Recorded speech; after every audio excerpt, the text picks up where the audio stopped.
예수님을 만나면 다시 한 번 더요. 예수님을 만나면 다시 태어납니다. 네, 오늘부터 예수님을 만나면 다시 태어납니다에 대한 주제로 3주간 말씀을 함께 나누려고 합니다. 첫 번째 시간으로 오늘 설교의 주제처럼 내 삶이 말하고 내 삶이 보이는 예수라는 주제로 갈라디아서 6장 17절의 말씀을 함께 나누도록 하겠습니다. 네, 이제 저를 좀 보시고요. 사람은요, 인생을 살다 보면 다양한 종류의 흉터를 갖게 됩니다.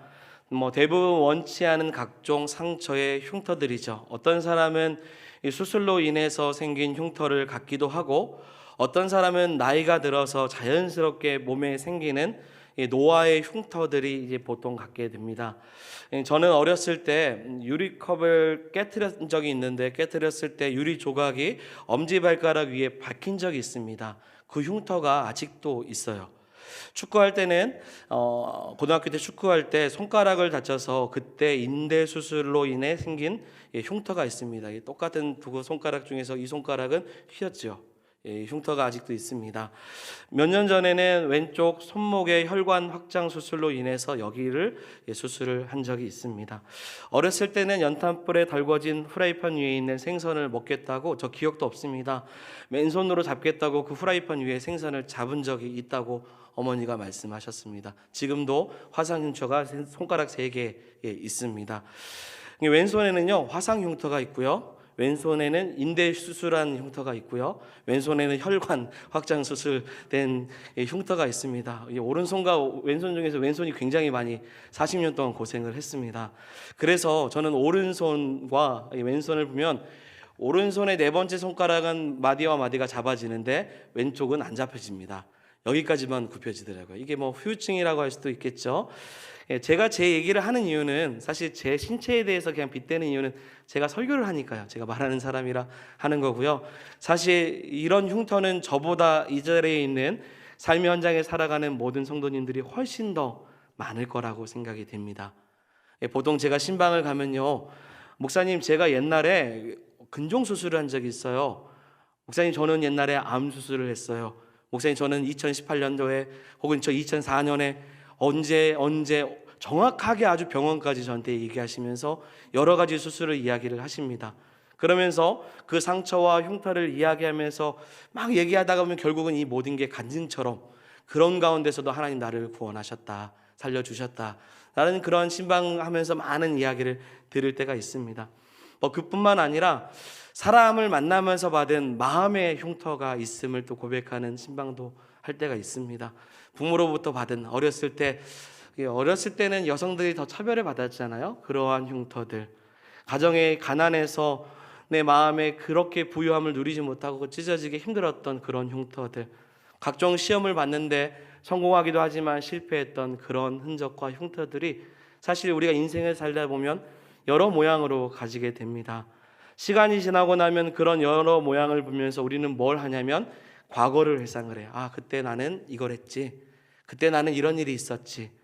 이런 흉터를 보면서 과거에 어떤 일이 있었는가를 생각해 보면서 기억의 흔적들을 각각 하나씩은 가지고 있을 거라고 생각이 됩니다. 자, 여러분, 제가 흉터, 상처, 흔적에 대한 이야기를 하는 것은요, 오늘 본문이 이와 같은 이야기를 하고 있기 때문입니다. 내 몸에 흉터가 있다, 곧 내 몸에 흔적이 있다라고 지금 사도 바울은 소개하고 있습니다. 그러면서 바울은 한 구절이지만 2가지의 사실을 우리에게 전하면서 우리가 어떤 흔적을 새기고 살아야 될지를 강력하게 권면하고 있는 말씀이 오늘 갈라디아서 6장 17절의 말씀입니다. 자, 이제 말씀 속으로 한번 들어가 보죠. 우리 갈라디아서 6장 17절 말씀을 한번 읽어보도록 하겠습니다. 큰 목소리로 읽겠습니다. 이후로는 누구든지 나를 괴롭게 하지 말라. 내가 내 몸에 예수의 흔적을 지니고 있노라. 아멘. 바울은 갈라디아 성도들에게 강력하게 2가지를 권고합니다. 무엇입니까? 하나는 괴로움에 대한 이야기를 하고 있습니다.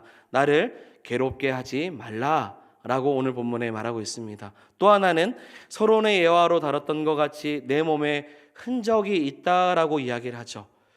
여러분, 오늘 우리는 이 본문 한 절을 보면서 또 한 가지의 질문을 해야 됩니다. 그 질문은 과연 왜 바울은 어떤 일 때문에 이렇게 괴로워서 괴롭게 하지 말라고 하는가입니다.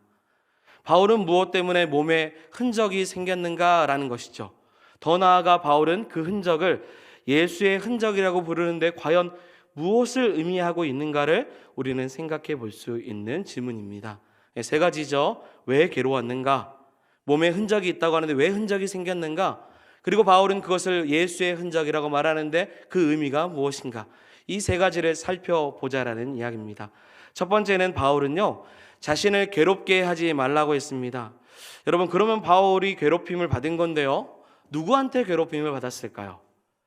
오늘 말씀을 통해서 먼저는 바울을 괴롭힌 존재들이 누구인지를 알아야 되겠죠.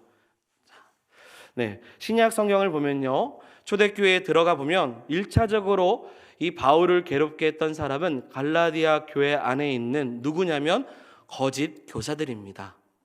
거짓 교사들로 인해서 괴로웠어요. 너무 괴로움을 느꼈습니다.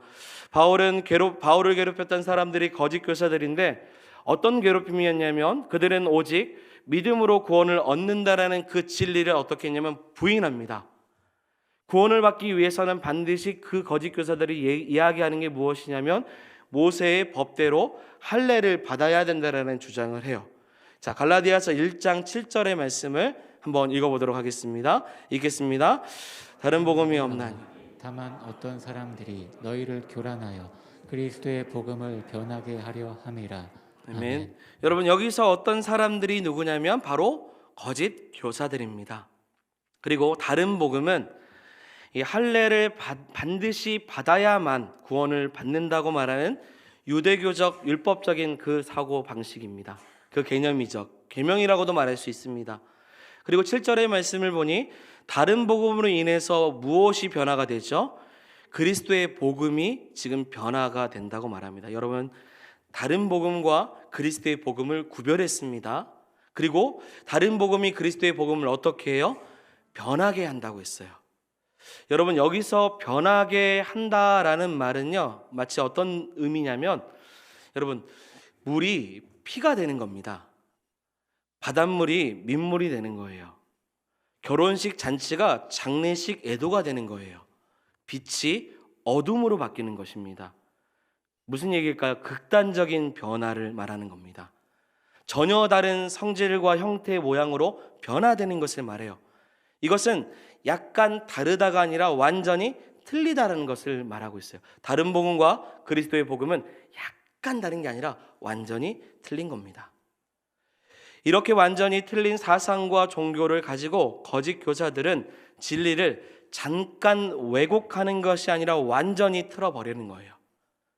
이렇게 틀어버려서 다른 사상과 종교로 갈라디아 사람들에게 진정한 복음의 빛을 잃어버리고 오히려 거짓 복음, 이 어둠으로 돌아게 서게 하는 유혹을 빠뜨리는 것이 거짓 교사들이 괴롭게 했던 일이었습니다. 그렇게 하기 위해서 말씀을 보니 교란이라는 단어가 나와요. 교란하게 한다. 거짓 교사들은 또한 바울을요, 사도라고 불리는 것을 부인시킵니다. 무슨 말이냐면 얘는 사도 아니야 라고 하는 사도성을 훼손시켜요. 그래서 바울은 괴로웠습니다. 그런데 여러분, 당시 갈라디아 교회에서 나타나는 거짓 교사들로만 인해서 바울이 괴로웠을까요? 말씀을 잘 보면요, 바울의 괴로움은요, 거짓 교사들로만 생긴 괴로움이 아니었어요. 말씀해 보면 누구든지 나를 괴롭게 하지 말라고 오늘 6장 17절에 말하고 있습니다. 여러분, 여기서 누구든지는요, 거짓 교사를 말하는 것이 아니라 바울은 은연중에 누구를 말하냐면 성도들을 말하는 겁니다. 갈라디아 성도들을 언급해요. 예수 그리스도를 주로 고백하는 그들에게 말합니다. 니네들이 나를 괴롭게 하고 있다. 다른 복음을 가지고 와서 속이는 사람, 거짓 교사도 문제이지만 그 속임에 넘어가고 있는 갈라디아 여러분들이 나를 너무 괴롭게 하고 있어요 라고 지금 말하고 있는 것이죠. 갈라디아서 3장 1절의 말씀을 이 바울의 말을 대변할 수 있습니다. 같이 읽어보겠습니다. 어리석도다 예수 그리스도께서 십자가에 못 박히신 것이 너희 눈앞에 밝히 보이거늘 누가 너희를 꾀더냐. 아멘. 아멘. 여러분 이 말씀을 현대어 성경본으로 제가 한 번 더 우리 띄워주시고요. 같이 한번 읽어보도록 하겠습니다. 갈라디아 사람 여러분, 왜 그리 어리석습니까? 예수 그리스도께서 십자가에 못 박히신 것이 여러분 눈앞에 생생한데 누가 여러분들을 유혹하였습니까? 여러분, 바울은 지금 갈라디아 성도들의 모습을 보고 실망했어요. 그것이 너무 서운했습니다. 이미 다 전했는데, 참된 복음이 무엇인지 진리에 대해서 이야기를 했는데, 그리고 심지어 눈앞에 생생히 그 십자가의 사건을 이해하고 믿음으로 받아들였는데 어찌 이렇게 미혹을 당했느냐라고 지금 속상해서 말하고 있는 것입니다. 제가 비유로 한번 얘기를 해볼까요? 어떤 건축가가 있습니다. 이 건축가가 세련된 카페를 딱 만들려고 했어요. 그래서 설계사에게 부탁했어요. 그랬더니 설계사가 설계도 하나를 가지고 왔습니다. 그리고 설계사는 이 설계도를 가지고 현장에 있는 실제적으로 일하시는 일꾼들과 함께 설계도를 보여주면서 하나하나 설명을 합니다. 어떤 방식으로, 어떤 자재와 어떤 모양으로 건축을 완성해야 될지를 정확하게 알려주었습니다. 그리고 건물을 짓기 시작해요. 그러던 중에 설계사가 다른 곳에 건축 건물을 좀 더 세우기 위해서 출장을 떠났습니다. 나머지 공사는 이미 충분히 설명을 했고 설계도도 있기 때문에 이 공사 현장에 있는 모든 사람들에게 위임하고 갔습니다. 그리고 나서 다른 곳에 현장을 다 갔다 오고 출장을 마치고 돌아왔더니 원래 설계도에서 계획했던 카페 건물이 아니라 정말 새롭게 보지도 못했던 건물이 지어지고 있는 것을 보게 됩니다. 설계사는 너무나도 깜짝 놀랐습니다. 그리고 현장에 있는 사람들을 다 불러서 물어봅니다. 어떻게 이 설계도가 있고 여러분들과 제가 충분히 이야기를 하고 건축을 하고 있었는데 다른 건물이 지어진 겁니까? 라고 그렇게 보니 어떤 사람이 설계사가 없을 때 설계도를 딱 보고 나서 이 설계도대로 건물을 지으면 완성이 안 될 것 같아요 라고 해서 또 다른 설계도를 가지고 왔다라는 겁니다. 그리고 가지고 와서 현장에 있는 사람들과 이전 설계도는 버리고 다시금 새로운 설계도의 그림을 가지고 건물을 지은 것입니다. 카페가 아닌 다른 건물이 만들어진 것이죠. 설계사는요, 다른 설계도를 가지고 온 그 사람 앞에서 너무 화가 나기도 했지만 사실은 현장에서 같이 일했던 사람들, 동거동락했던 그 사람들에게 더 속이 상하고 화가 난 것입니다. 바울이 지금 이와 같은 상황이에요. 함께 교회를 세웠는데 그리스도의 복음을 온전히 전하고 가르쳤는데 어떻게 이렇게 변질이 될 수 있는가? 더욱 교회가 진리 안에서 성장하기를 바라면서 같이 배웠는데 왜 다른 복음을 가지고 있는 사람처럼 행동을 하고 있는가? 그것의 모습을 보고 지금 바울은 괴롭습니다. 괴로워하고 있는 거예요. 사랑하는 여러분, 바울의 괴로움은요, 우리 구주 예수 그리스도의 괴로움을 대변하고 있는 것입니다. 십자가에 달려 죽으신, 그리고 자기의 몸을 내어주신 그 주님께서 자기 백성을 구원하시기 위해 값없이 주신 은혜가 있었고, 혹은 값을 매길 수 없을 만한 큰 놀라운 은혜를 주었음에도 불구하고 인간의 행위와 논리를 가지고 그 구원을 훼손하고 있는 인간의 모습을 보면서 주님은 안타까워하는 것을 지금 바울의 마음을 통해서 알 수 있는 것이죠. 어찌 보면 사랑하는 여러분, 오늘 우리에게 예수님께서 말씀하시는 메시지가 아닐까라고도 각자에게 적용해 보기를 원합니다. 왜 나를 괴롭게 하느냐? 언제쯤이나 진리 위에서 온전히 서 있을 수 있느냐?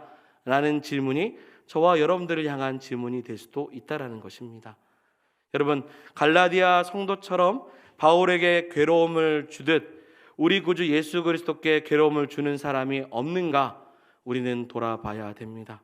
나는 혹 갈라디아 성도는 아닌가?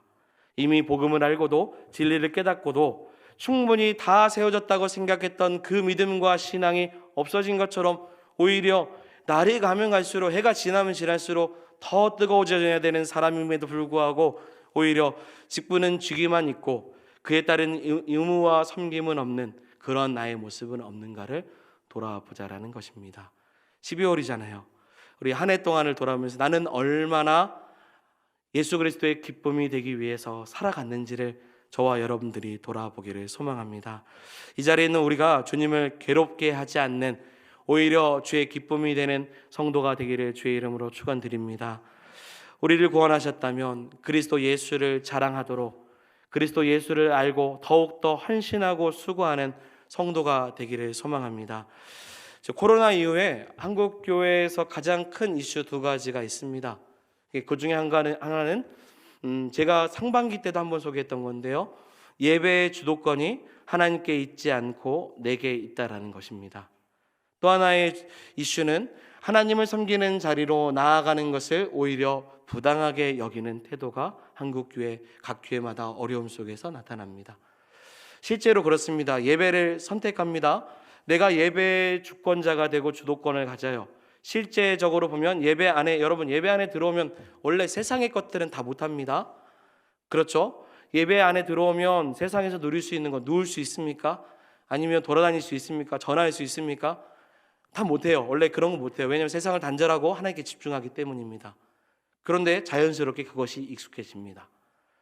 온라인으로 예배 드릴 때 가장 취약점이 무엇이냐면 예배를 드리는 도중에 내가 물을 먹고 싶으면 주방에 가기도 한다는 겁니다. 핸드폰을 하기도 하고 누워서 보기도 하고 대화를 하기도 합니다. 밥을 먹으면서도 예배를 시청할 수도 있습니다. 제가 우리 교회 예배 온라인 영상을 보면요, 찬양할 때 시간에 보면 성도님들 꽤 많이 들어옵니다. 우리 교회 규모 초고는 많이 들어옵니다. 들어오다가 설교 때도 잘 계세요. 그러다가 설교 후에 후반부 기도하거나 뭐 하면 그때부터 쑥쑥 빠져. 아직 축도도 안 끝났는데요. 예배가 다 안 끝났는데 벌써 나가시는 분들도 있습니다. 지금 오늘은 계신 그대로 계셔요. 지금 제가 이걸 늘 보고 있습니다. 네, 계셔요. 그대로 계십니다. 나가시면 안 됩니다. 네, 축도까지 계셔야 돼요. 뭐냐면 내가 하고 싶은 것을 주도하기 시작하면 예배는 내가 주권자가 되기 시작해요. 내가 드리고 싶은 예배, 내가 듣고 싶은 말씀, 내가 하고 싶은 것을 선택하면 그 주도권은 하나님께 있지 않은 것이죠. 여러분 이러면요, 이것도 다른 복음이 됩니다. 참된 예배를 드리지 못하는, 영과 진리로 예배하지 못하면 다른 복음이 바울을 괴롭게 하되 주님의 마음을 괴롭게 할 수 있어요. 여러분 두 번째는요, 코로나의 큰 문제 중에 하나는 섬김의 부재입니다. 당연히 있어야 되는 그 자리에 당연히 있지 않는 모습이죠.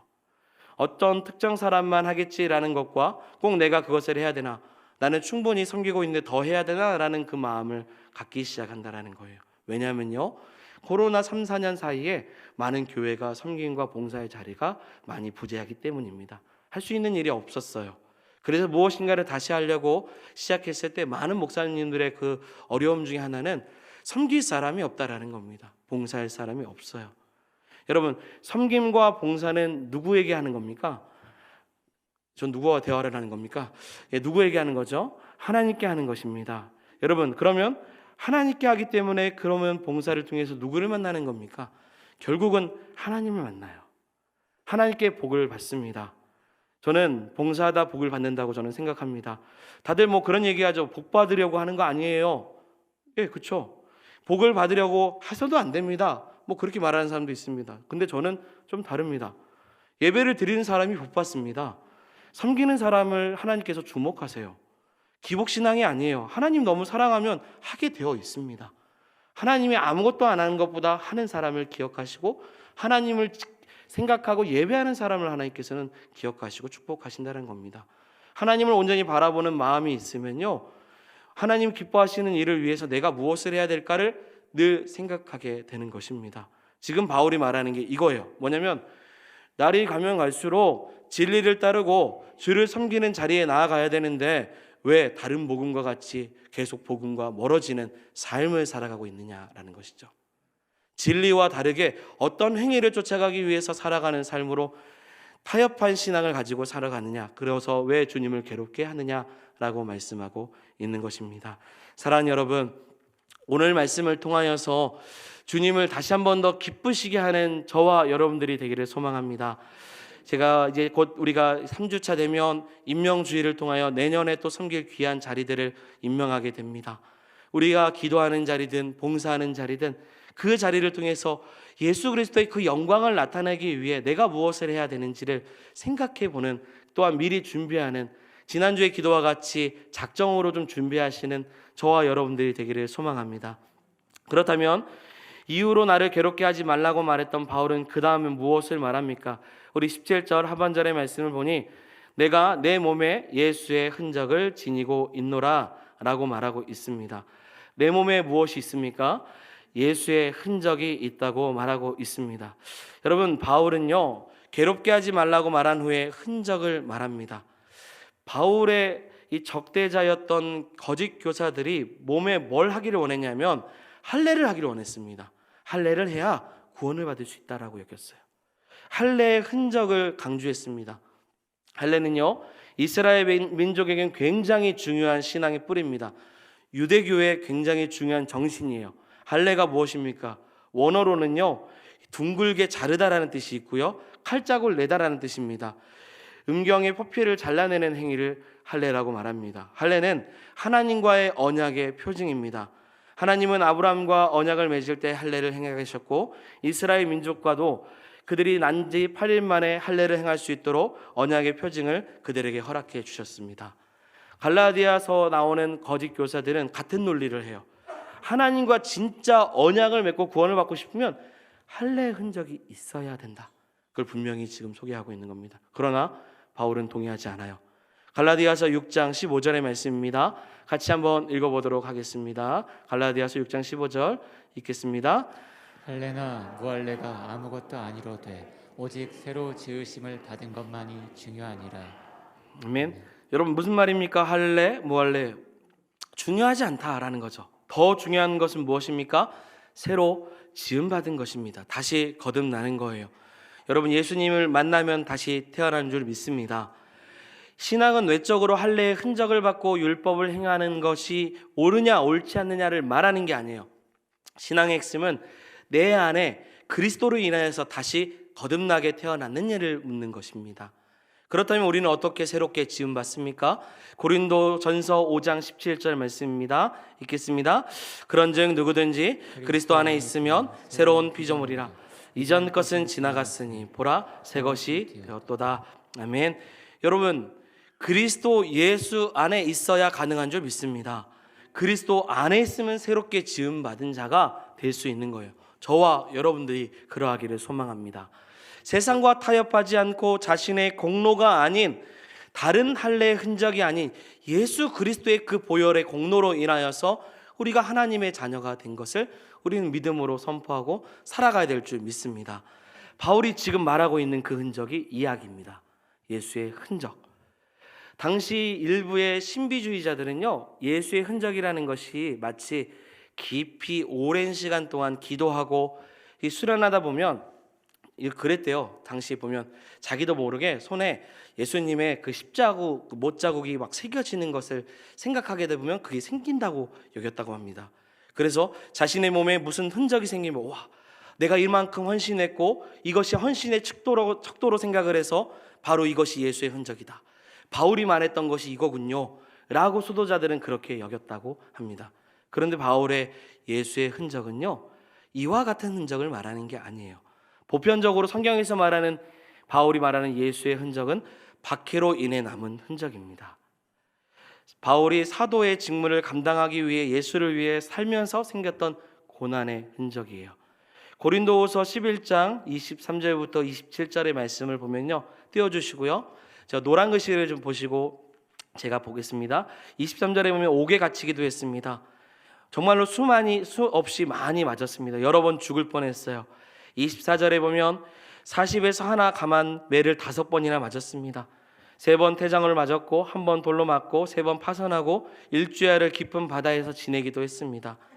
여러 번 위험을 당했습니다. 강의 위험, 강도의 위험, 동족의 위험, 이방인의 위험, 신의 위험, 광야의 위험, 바다의 위험, 여러 가지 위험들을 경험하게 되었습니다. 수고하고 애쓰고 여러 번 자지도 못하고 줄이며 목마르고 여러 번 굶고 춥고 벌거벗었던 그런 모든 시간들을 가졌어요.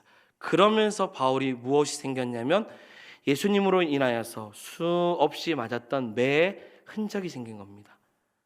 여러분, 우리 알잖아요. 우리 그냥 우리가 이렇게 사랑의 매, 가정에서 하는 그 매가 아니라 실제적으로 당시의 매는 상처가 날 만큼의 몸에 그 많은 흔적들을 새길 만큼 고통이었습니다. 지금 바울이 말하는 건 그런 거예요. 지금 여기에는 이게 있습니다. 이걸 보십시오. 이것은 예수님 때문에 언제 생겼습니다. 이와 같은 매의 흔적을 지금 말하고 있다는 거죠. 이거 말씀 준비하면서 암살에 나온 이정재 같아요. 막 총알이 6발 있는데 언제 여기 박혔고 막 내가 예수님 때문에 살면서 이런 고통을 받았던 것을 보여주고 있는 거예요. 말할 수 없을 만큼의 그 많은 흔적이 있는 것이죠. 여러분, 지금 바울은요, 예수의 흔적을 자랑하고 싶어서 말하는 게 아닙니다. 내가 이렇게 큰 고통을 받았다라는 것이 말하고 싶은 게 아니에요. 바울이 말하고 싶은 것은 이를 통하여 내 삶에 나타나는 게 누구냐면 예수님이라는 것을 말하고 싶은 겁니다. 내가 예수님 때문에 나의 삶의 이런 부분에 많은 것들을 주 앞에 드림으로, 그래서 내 안에 무엇이 나타나냐면 예수님이 나타났다. 여러분, 우리 성지동교회는 그러한 신앙의 모형들이 많습니다. 그런 흔적들이 많아요. 저에게 정말 많은 이야기들을 해주시는 분들 대다수가 이 교회를 섬기면서 내 평생 어렸을 때부터 지금까지 많은 흔적들, 저거 목사님 제가 터 잡았습니다 부터 시작을 해서 제가 건축했는데 제가 무너뜨렸네요, 다시금 또 시작합니다, 이런 분들도 많고요. 많은 봉사의 모양을 통해서 예수의 흔적을 마치 새기듯 우리는 살아가고 있었다는 것입니다.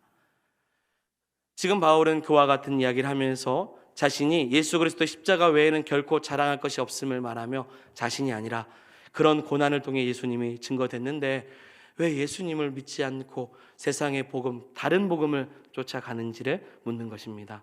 여러분, 거짓 교사들의 유혹은 매우 단순했습니다. 우리 6장 보면 12절 하반절에 보면 그리스도의 십자가로 말미암아 박해를 면하려 함이라라고 나와 있어요. 이게 무슨 말이냐면 거짓 교사들이 말하는 것은 이거예요. 야, 니네가 할례 받으면 박해를 안 받아. 유대교는 공식적으로 공인을 받았기 때문에 이단 소리 안 들어. 신앙생활하면서 이것도 하고 저것도 하면 일석이조지. 이게 뭡니까? 세상에서 타협하는 신앙입니다. 이와 같은 것을 말해야. 하지만 바울은 이 모든 고난을 감수해야 된다고 말합니다. 왜요? 예수의 흔적을 새기고 사는 것이 우리 성도의 삶이기 때문입니다. 사랑하는 여러분, 여러분들과 제가 한번 오늘 말씀 한 구절이지만 묵상하고 결단해 보기를 원합니다. 여러분, 바울이 왜 괴로워했습니까? 왜 몸에 흔적이 생겼습니까? 예수를 전하기 위해서 그런 괴로움과 흔적이 새겨졌습니다. 이와 같은 흔적을 날마다 새기기를 소망합니다. 진리를 지키기 위해서 나의 삶에 예수로 인하여서 얻는 고난과 상처가 온몸에 새겨지도록 우리가 일평생 주어진 모든 삶을 주 앞에 드리는 저와 여러분들이 되기를 소망합니다. 그러기 위해서 주님 우리를 위해서 죽으셨고 우리를 다시금 태어나게 하셨습니다. 여러분, 그래서 오늘 말씀 기억하면서 이 바울의 괴로움, 예수님의 괴로움인데 이 괴로움을 끼치는 자가 아니라 오히려 우리가 더욱더 끝까지 믿음을 지키며 나아가는 저와 여러분들이 되기를 소망합니다. 제가 찬양을 한번 고백하고요, 그리고 같이 고백할 찬양 오늘 두 곡인데요, 한 곡은 그냥 들으시고 한 곡은 같이 고백하도록 하겠습니다.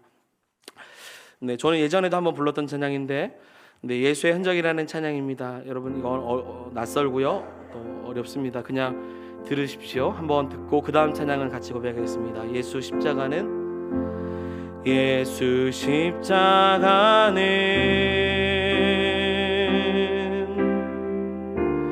주의 사랑의 흔적, 그 사랑의 흔적을 따라 나의 눈을 들어 그곳을 향해 가네. 예수 십자가는 주의 보혈의 흔적, 내 삶이 말하고 내 영을 새롭게 하는 그 보혈의 흔적으로 사네. 내 몸의 십자가, 그 사랑의 흔적 내 몸에 새기고 사는 예수의 흔적, 내 삶이 말하고 내 삶이 보이는 예수, 그 십자가의 흔적, 내 몸의 십자가, 그 사랑의 흔적 내 몸에 새기고 사는 예수의 흔적, 내 삶이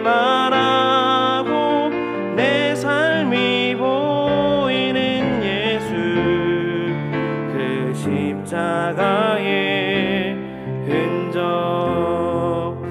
사랑하는 여러분, 이 고백과 같이 우리의 삶 속에서 예수 그리스도를 말하고 보이는 저와 여러분들이 되기를 소망합니다. 저는 오늘 이 말씀을 통해서 15년 전에 만들어봤던 찬양을 다시금 또 이 자리에서 불러보는데, 그런 결단 속에서 우리의 모든 삶이 하나님 앞에 가까이 나아가는 믿음의 성도가 되기를 원합니다. 우리 함께 찬양하겠습니다. 내 안에 가장 귀한 것 같이 한번 고백하겠습니다. 말씀을 기억하며 나가겠습니다. 내 안에 가장 귀한 것 예수를 알미라.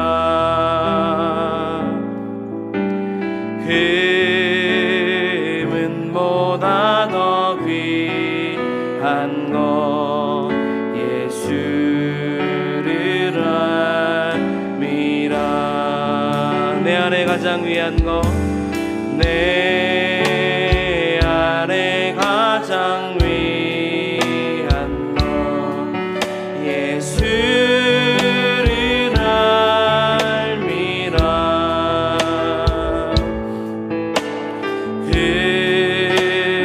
금은보다 더 귀한 것 예수를 알미라. 예수의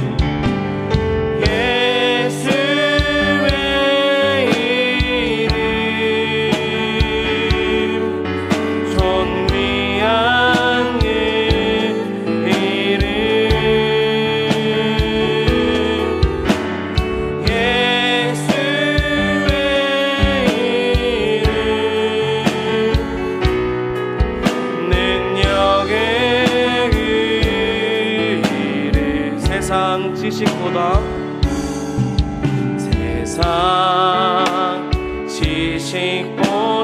귀한 예수를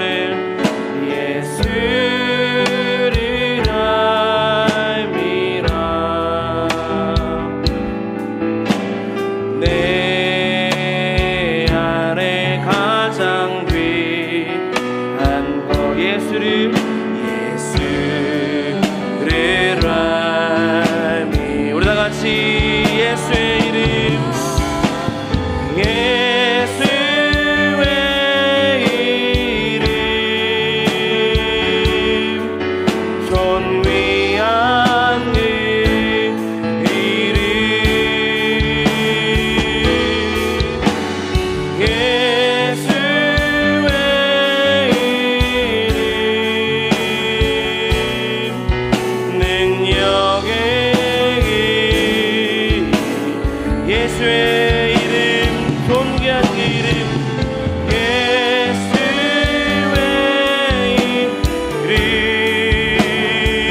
이름, 존귀한 그 이름,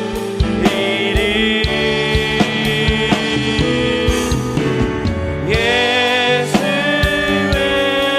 이름, 능력의 그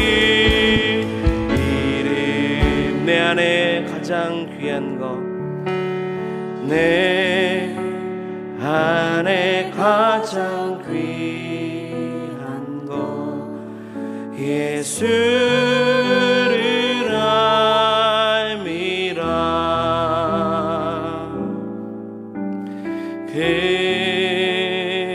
금은보다 더 귀한 것 예수를 알미. 우리 마지막으로 고백합니다. 세상 지식보다